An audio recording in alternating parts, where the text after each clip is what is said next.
Guys, I also saw M3GAN 2. Okay, so the original M3GAN came out a couple of years ago, and if you hadn't seen it, M3GAN is a show about an AI automaton doll who's basically designed to be this prototype friend to a child, but she ends up going a little insane. What follows is a very fun and kind of compelling, like, slasher movie. It was a really fun movie. It was really, really fun, and I think what was really fun was M3GAN herself. She is this kind of, like, iconic new sort of horror creature. She's like a yassified Chucky, is how I would describe her. And she's, like, kind of sassy, and she's mean, and she's just really, really fun.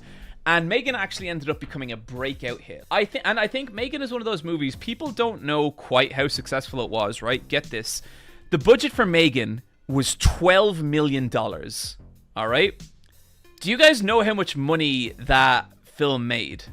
M3GAN at the box office brought in $181 million. This film made a profit of around $160 million. That is fucking bananas. This is why film studios tend to still make horror films, okay? The way horror films work is you make a horror film and it's a pretty safe bet that it's going to make back its budget, because a lot of horror films have a budget of like 8, 10 to 20 million, and it's like not in terms of films cost, it's not that much, and they'll usually have a decent chance of making back their budget. But then if they become an ultra hit like M3GAN, it makes 160 million. And I'm saying 160 because you have to also take basically like marketing and publishing and a couple other costs out of that. It's not a flat one-to-one. The budget is merely for making the movie, and then you have to factor in other costs on top of that. I read a book about film flops recently, and M3GAN was a crazy successful movie, like just fucking bananas, okay? And I loved it. I thought M3GAN was an absolutely stellar film. So M3GAN 2, it's the easiest thing in the world, okay? And to me, this was such a slam dunk. All you gotta do is make M3GANs, okay? All you gotta do is make a film where there's multiple M3GANs. That's it. And one of them has a cowboy hat, and one of them has a little snorkel outfit on, and they're all fucking murderers tearing up a city. That's all you gotta do. That is not what we got. What we got is M3GAN 2. And M3GAN 2, I don't know if we can play the trailer here, like the full trailer, so I'm not gonna risk it.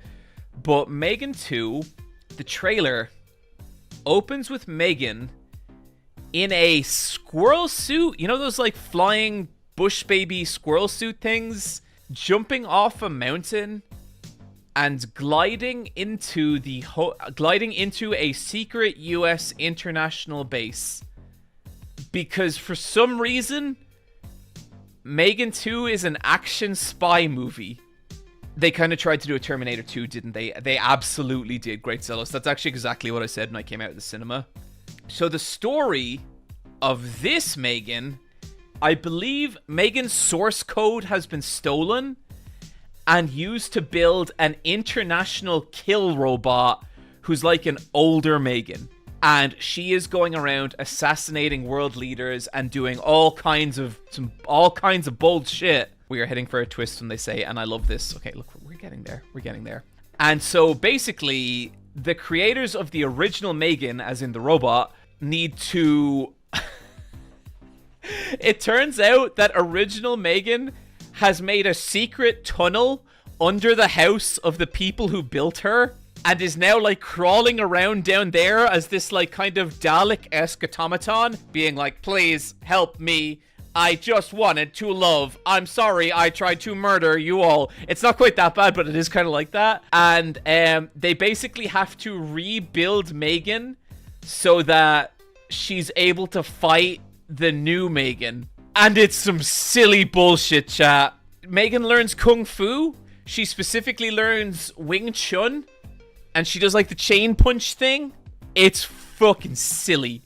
It is so silly. And chat, look, some of you know where I'm going with this, and I'm sorry. I can't help but be this real all the time, okay? I liked it. I liked M3GAN 2. It was a trash-ass film. I had a great time. I really, really enjoyed it. Did I like it as much as the first one? I don't know. The first one is definitely purer.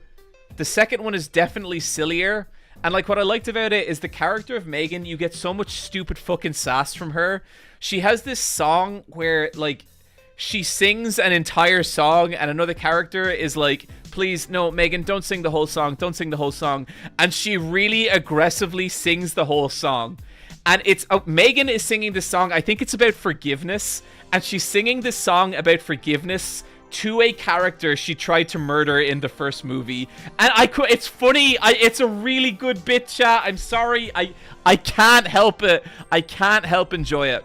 The first M3GAN I would absolutely recommend to people if you want like a good schlocky horror film. I would only recommend the second movie to you if you, like me, are a goblin merchant, are a surveyor of trash, a connoisseur of garbage. That's the kind of... You have to be as broken as me. Okay. Go back and watch the Space Jam video. Go look at the Space Jam video I made. Okay? And if you walk away from that video going, why would anyone ever do that? Then M3GAN 2 is not for you. But if that video reached out and touched the chaos inside you, then M3GAN 2 might just be for you, my friends. It might just be for you. But let me tell you, it wasn't for a lot of people. Let me pull up the box office numbers for M3GAN 2. Excuse me, let me use the proper title here. M3GAN 2.0. Okay. M3GAN 2.0. Estimated budget between 15 and 25 million. And its box office has actually gone up since the last time I checked. 39 million. So you are seeing a box office fall of about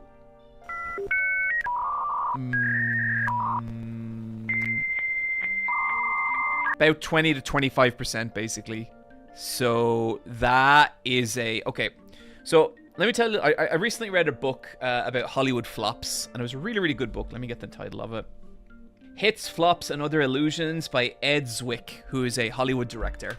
And Ed Zwick had this really interesting story in this book, right? And he's talking about making his film, I think it was Blood Diamonds, okay? So Blood Diamonds had a budget of 100 million. Won a bunch of Oscars, critically acclaimed movie on the diamond industry. Very, very important, very socially conscious movie. Like, you know, shone a light on some really horrifying corners of the world and did as much good as, I guess, a movie can realistically do. Ed Zwick, after directing this movie, he gets called into his producer's office, right? And his producer says to him, Ed, I love Blood Diamonds. I'm going to hang a poster of Blood Diamond in my living room. It is one of my favorite movies of all time.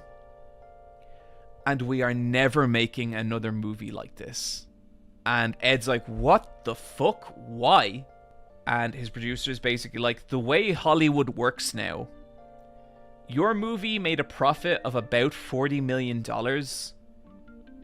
but there's no way we can franchise it. And like $40 million for the kinds of people who are putting money into Hollywood is nothing. So for as great a movie as it was, and as like all the important shit it did, it ended up like not mattering. And that, even that much money didn't even make a dent.